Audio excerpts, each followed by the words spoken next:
아멘. 오늘 본문의 말씀을 중심으로 절망에서 축제로, 절망에서 축제로라는 제목으로 말씀의 은혜를 함께 나누겠습니다. 오늘 본문의 사건이 일어난 곳이 나인이라는 작은 성읍으로 이렇게 표현이 되어 있습니다. 예수님이 이전에 이제 10절까지의 내용을 보면 예수님이 이 백부장과 만나서 대화를 나눈 곳이 어디냐면 가버나움이라는 곳인데, 이 가버나움에서 나인까지는 약 40km 정도 되는, 그러니까 남동쪽으로 약 40km 정도 떨어진 곳에 위치해 있습니다. 그러니까 예수님 당시에는 마땅한 교통 수단이 없었고요. 그리고 이 길이 그렇게 순탄한 길이, 평탄한 길이 아닙니다. 그래서 상당히 이 먼 거리였기 때문에 약 성인 남성의 걸음으로는 하룻길 정도를 걸어야만 도착할 수 있는 곳이었다라는 것입니다. 여러분, 딱 보기에도 예수님께서 왜 이 먼 거리를 걸어서 가버나움에서 이 나인이라는 성까지 오셨을까 한번 궁금하죠. 근데 12절에 보니까 그 단서가 나와 있는데요. 성문에 가까이 이르실 때에, 이 나인이라는 성의 성문에 가까이 이르실 때에 사람들이 한 죽은 자를 메고 나오니 이는 한 어머니의 독자요 그의 어머니는 과부라. 그 성에 많은 사람도 그와 함께 나오거늘. 이렇게 되어 있습니다. 예수님께서 이 마을을 빠져나오는 장례 행렬을 마주치신 것이죠. 그런데 그 장례 행렬의 맨 앞에 있는 사람이 누구냐면 좌절과 절망에 빠진 이 한 여인이 정말 지친 걸음을 힘겹게 옮겨놓고 있는 장례 행렬이었다. 여러분, 예수님께서 먼 거리를 걸어서 이 나인이라는 성에 오신 이유를 12절을 통해서 우리가 알 수 있는 것이죠. 바로 이 여인 때문이었습니다. 근데 나인이라는 성의 이 히브리어의 그 단어의 뜻을 보면은요, 어떤 뜻이냐면 기쁜, 즐거운, 영광, 아름다움이라는 뜻을 가지고 있습니다. 이 성의 이름과는 전혀 어울리지 않는 장례식으로 모든 사람들이 슬픔에 잠겨 있는 것이죠. 저도 이제 목사다 보니까 장례식을 많이 참석을 하거든요. 근데 장례식은 항상 슬프지만 특히나 더 슬픈 장례식은 어떤 장례식이냐면 바로 아들을 잃은, 자녀를 잃은 이 부모의 슬픔은요, 비교할 데가 없는 것 같아요. 너무너무 처절하고 애통하게 우는 모습을 참 많이 보게 되는 것 같습니다. 오늘 12절의 말씀을 토대로도 알 수 있는 것은 장사 지내는 자가 이 여인이었는데요. 이 여인만 나타난 것을 보면은 아시겠죠, 여러분? 이 남편이 없는 거예요. 여기도 12절에 보니까 이 여인의 정체가, 그 어머니는 뭐라고 되어 있습니까? 과부라고 되어 있습니다. 그러니까 남편이 없는 것이죠. 남편과 이혼을 했는지 아니면 사별을 했는지는 모르지만 그 당시에 관습으로 볼 때는 사실 이혼할 가능성 거의 없거든요. 아마도 그 당시에 어떤 평균 수명이라고 하는 것이 굉장히 짧았기 때문에 아마도 이 남편은 어떤 이유에서인지 모르지만 죽었을 것으로 사료가 됩니다. 그러니까 이 어머니는 이미 한번 남편을 잃어버린 과부인 것이죠. 오늘 아들의 장례를 치르기 전에 이 여인은 아마도 남편의 장례를 한번 치러봤던 여인이었을 것에 틀림이 없습니다. 그런데 이 남편의 상여를 따랐던 그 자리를 이 여인은 아들의 상여를 가지고 또 다시 그 자리를 지나가야 했던 거예요. 이 여인은 남편이 죽은 후에 얼마나 힘들게 살았을까. 이 아들 하나 바라보고 살지 않았겠습니까? 이 과부의 몸으로 아들을 키운다는 것은요, 지금도 어려운 일이지만요, 그 당시에는 정말 상상할 수 없는 고통과 어려움이 있었다라는 것입니다. 그래서 가장 예수님께서 긍휼의 눈으로 보셨던 그 사람들이 고아, 과부 아닙니까? 예수님께서 그 사람들을 특별히 눈여겨보셨고 하나님께서도 그런 사람들을 특별히 소중하게 여기라는 그 말씀을 거듭 하고 계시는 것을 본다면 이 여인이 살아왔을 그 어려움은 우리가 능히 짐작하고도 남습니다. 그러니까 이 여인에게는 아들이 삶의 목적이고 그 아들 하나 보고 살고 그녀에게는 그냥 아들이 세상의 전부인 거예요. 그런데 세상을 잃어버린 겁니다. 무슨 희망으로 살 수 있었을까요? 모든 삶의 소망이 끊어졌는데 이제 그녀에게 뭐가 남은 거죠? 어떻게 세상을 살 수 있죠? 저는 그냥 이렇게 묵상하면서 이 여인의 처지가 되어 봤거든요. 그러면 그냥 아무 소망이 없으니까 사람이 소망이 있어야 사는데 그냥 아들의 장례를 마치면 아마 이 여인도 그냥 스스로 목숨을 끊으려고 하지 않았을까 그런 생각을 해봤습니다. 이 본문을 통해서 여러분 알 수 있는 것은요, 지금 이 장례식은요, 인간이 느낄 수 있는 가장 큰 고통의 현장이라는 것을 우리에게 보여주고 있습니다. 인간이 가장 큰 고통이 있는데 그게 바로 가장 큰 고통과 슬픔의 현장이 이 장례식의 현장이었다. 그런데 그렇게 절망적인 마음으로 이 여인이 상여를 따라가고 있는데요. 그래서 여기 12절에도 보면은 많은 사람도 이 여인을 따라서 사람들이 나오고 있었다라는 것. 그런데 또 한 무리가요, 이 장례 행렬과 마주칩니다. 놀랍죠? 참, 다른 행렬과 마주치는 이 장면이 정말 놀랍습니다. 울음소리 외에는 어떤 소리도 들리지 않는 이 장례 행렬을, 이 애통한 사연이 가득한 이 장례 행렬을 마주오던 그 무리의 가장 앞에 선 분이 멈춰 세우십니다. 그리고 이 여인에게 그 사람이 뭐라고 말씀하시냐면 울지 말라라는 말을 듣습니다. 사실 남편이 죽고 상여를 따를 때도 아무도 그 말을 하지 않았을 거예요. 아니, 하지 않은 게 아니라 할 수 없었죠. 왜냐하면 어떻게 울지 말라고 그래요.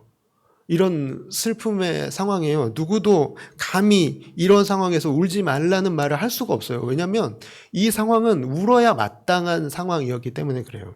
너무 울어야 될 일이죠. 아무도 그렇게 말할 수가 없는 거예요. 그런데 이 사람이 울지 말라 그렇게 말합니다. 여러분, 그 말씀이 동정으로 들리지 않는 이유는요, 그냥 흔히 하는 장례식에서 아유 울지 마 그런 흔히 하는 동정으로 들리는 위로의 말이 아니라 이 말씀을 하시는 분이 어떤 분이시냐면 낮고 천한 이 땅에 오셔서 실로 우리의 질고를 지고 우리의 슬픔을 십자가에서 친히 감당하신 분이 하나님의 아들 예수 그리스도이시기 때문에 그런 줄 믿습니다. 이 말씀은요, 이 말씀을 하실 수 있는 분, 유일한 분은 우리 주 예수 그리스도밖에 없는 줄을 믿습니다. 우리 주 예수 그리스도만이 이 말씀을 하실 수 있는 이유는요, 눈물을 멈추게 하시는 분이시기 때문에 그렇습니다. 누가복음 7장 13절에 보니까 주께서 과부를 보시고 불쌍히 여기사 울지 말라 이렇게 말씀하십니다. 무슨 말씀이냐면 나를 만났으니까 더 이상 울 필요가 없다라는 거예요. 예수님이 나를 만나면 울지 않아도 된다라는 말씀을 하시는 겁니다. 여러분, 예수님을 만나면 우리는 더 이상 울 일이 없는 줄을 믿습니다. 예수님을 만난 사람들이 만난 행복이 바로 이런 것이죠. 해결할 수 없는 문제 앞에 낙심하고 좌절하신 분이 있다면 여러분, 예수 그리스도를 만나면 그 문제가 해결되는 줄을 믿습니다.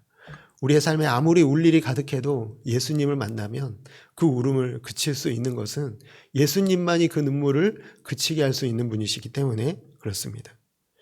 여러분, 오늘 한 사람 한 사람 우리의 아픔과 슬픔의 모든 문제를 우리 예수님께서 다 알고 계시는 것이죠. 그냥 그 문제뿐만이 아니라 우리가 만난 그 문제의 해결책까지도 가지고 계신 분이 예수 그리스도이시기 때문에 우리의 인생을 책임져 주시는 예수님을 만나면 우리는 더 이상 울 필요가 없는 것입니다.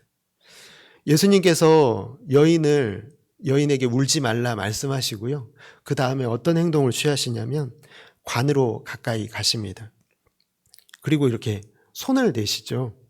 근데 참 이상하죠. 어제 살펴봤던 말씀을 보면 백부장의 종을 고칠 때 어떻게 했는지 여러분 기억하시나요? 말씀으로만 하셨던 것을 기억하십니까? 그렇죠. 그런데 말씀만으로 고칠 수 있는데 죽은 자를 살리는 일은 특별히 더 어렵기 때문에 손을 올리신 건가요? 전능하신 하나님은, 온 우주의 주인이신 예수님은요, 그럴 필요가 없으세요. 언제나 말씀만으로 고치실 수 있는 분이시죠. 그러니까 꼭 손을 대지 않아도 되지만 손을 대신 것입니다. 왜 이렇게 하셨을까? 그것은 예수님은 단순히 병을 고치러 오신 분이 아니라 예수님은 사망 권세를 정복하기 위하여 오신 분이신 줄 믿습니다. 구원을 위해서 오신 분이시기 때문에 이 손을 특별히 올리고 이 일을 행하고 계시다라는 것이죠. 여러분, 예수님께서 손을 올리신 그 관 안에는 뭐가 있죠? 죽은 자가 있죠. 시체가 있습니다. 숨쉬지 않고 움직이지 않고 먹을 수 없고 꿈꿀 수 없고 기뻐할 수 없는 시체만이, 죽음만이 있는 그곳, 그 시체를요, 그런데 주님은 시체라고 부르지 않으십니다. 누가복음 7장 14절에 보니까 가까이 가서 그 관에 손을 대시니 맨 자들이 서는지라. 예수께서 이르시되 청년아 내게 말하노니 일어나라 하시매. 뭐라고 부르시는 거예요? 시체야 일어나라 이렇게 말씀하시는 게 아니에요. 청년아 일어나라.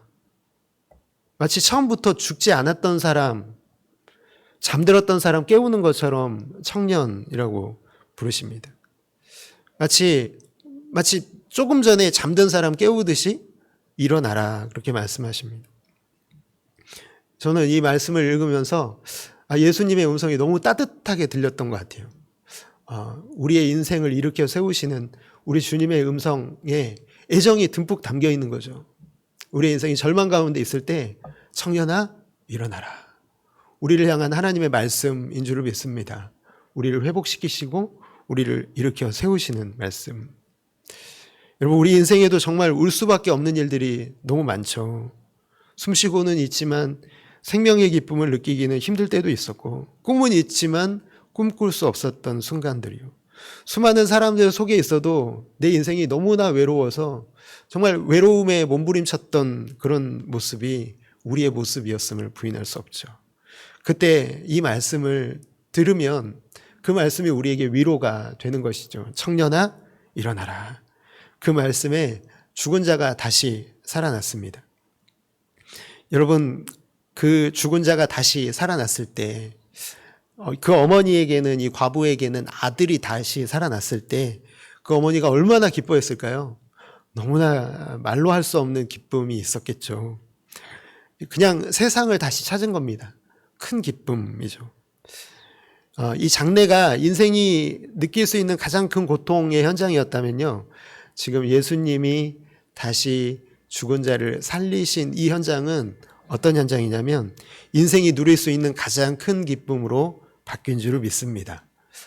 과부의 기쁨, 과부의 즐거움, 과부의 영광, 과부의 아름다움이었던 이 아들, 나인성의 이름의 뜻처럼요, 마치 그 성은 다시 축복의 장소, 축제의 행렬로 바뀌게 되었을 줄을 믿습니다. 절망의 행렬은 사라져버리고요, 이제 다시 찾은 생명의 기쁨을 나누는 축제의 행렬로 극적인 이 역사가 일어나고 있는 것입니다. 여러분, 이것은요, 예수님의 십자가와 부활로 믿는 자가 누리게 될 영광을 미리 우리에게 맛보기로 보여주신 것이고요. 그리고 현재 우리가 살고 있는 이 땅에서도 그것을 우리에게 알려주시기 위해서 오늘 이 말씀을 우리에게 들려주신 줄 믿습니다. 여러분, 우리가 그랬습니다. 우리가 세상에 있을 때 우리가 예수님을 알기 전에요, 마치 죽음의 행렬 같았던 장례 행렬을 따라가던 우리의 모습 생각나십니까? 그때 우리에게 어떤 소망도 없었지만요, 그러나 그 따라가는 우리를 멈춰 세우시고, 우리를 멈춰 세우신 후에 죄인에서 의인으로, 원수에서 자녀로, 절망에서 축제 행렬로 바꿔주신 것은 우리에게도 동일한 음성, 청년아 일어나라, 이 말씀을 우리에게 들려주셨기 때문인 줄을 믿습니다. 청년아 일어나라. 오늘 여러분에게도 똑같이 말씀하십니다. 여러분 일어나라, 이 말씀을 우리에게 지금도 들려주고 계시는 줄을 믿습니다. 이 믿음으로 여러분 일어나시기를 주님의 이름으로 축복합니다. 더 이상 절망의 행렬로 살아가는 존재가 아니라 우리는 이미 모든 것을 회복한 축제의 행렬을 따라가고 있는 중입니다. 이 말씀을 통해서 우리가 내려야 할 결론은 우리의 참된 생명의 근원은 예수님밖에 없다. 어떤 슬픔과 절망도 예수님을 이길 수 없다. 나를 다시 숨쉬게 하고 살게 하신 분은 예수님의 은혜밖에 없다. 이것을 여러분 오늘 우리가 들은 이 말씀의 결론으로 받으시기를 주님의 이름으로 축복합니다.